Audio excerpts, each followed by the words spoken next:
kulanti wacan wanaagsan khiyaarta hawada naga daawanaysa ay ku soo dhawaada barnaamij iyo socdaal aan ku tagnay deegaanka Shululux oo ilaadii dhanka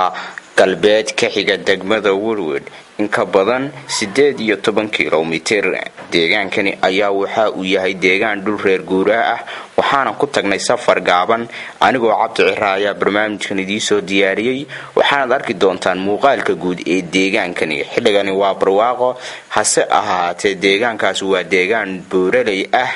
waxaana halkaasi markii aanu tagnay aanu kula kulannay muuqaalo kala duwan jawiga magaalada xaaladda guud ee xilligaasi ay deegaanku ahaa iyo waliba muuqaal qurux badan oo indhihiina aad kaga doogsan doontaan. muuqaalkan waxa isku soo dibariday anigoo Abdi daawasho haboon ayaan idin leeyahay waxaana naga filataan maalmaha soo socda haddii Ilaahay idmo muuqaal aad u qurux badan oo dhameystiran inkastoo uu kan yahay hordhac. walaala huna degmiyo reer dul walaala huna degmiyo reer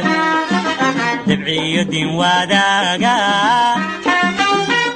diraga tuuge kala diraayo dabciyo din wadaaga diraga tuuge kala diraayo doonayo inuu kala dilaalo doobo qaato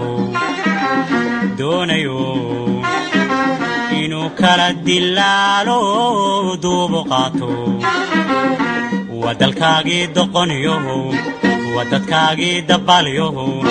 wadalkaagii doqoniyoho wadadkaagii dabalyoho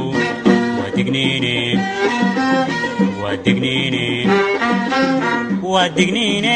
istaryeelo dadka soo daacadiyo xaqa dog iyo gu daacadiyo xaqa dog iyo gu noloshaanu ku diirsanay dabinkaan ogeyne shisheeyaha dugsanayo noloshaanu ku diirsanay dabalkaan ogeyne shisheeyaha dugsanayo dahano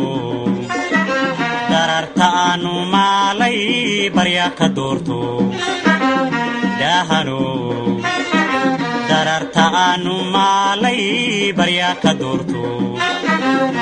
wadalkaagii doqoniyoho wadadkaagii dabalyoho